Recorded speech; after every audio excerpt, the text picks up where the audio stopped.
మేము అడిగింది ఏంటి? ఇంటింటికి పోయి ఇవ్వండి. నువ్వు చెప్పింది ఏంటి? ఇప్పుడు డిబిటీ ఎలక్షన్ కమిషన్ చెప్పారు ఎవరికి ఇబ్బంది కలగకుండా పెన్షన్లు ఇవ్వండి అని చెప్పారు.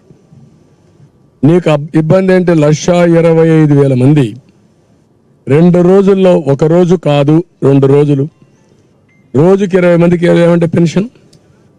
ఆ ఊరే కదండి. నేను అమెరికా పోయి చేసి రమ్మంటున్నావా అంటే ఆస్ట్రేలియా పోయి రమ్మంటున్నావా? ఆ ఊర్లో ఉండేవాడు ఆ ఊర్లో పెన్షన్. రెండోది, there is very clear, IVRS ఉంది, ఫింగర్ ప్రింట్స్ ఉన్నాయి, టెక్నాలజీ ఉంది, ఫోన్ ఉంది, బ్యాండ్ విత్ ఉంది. What is your problem? అర్లీగా ఇచ్చారు.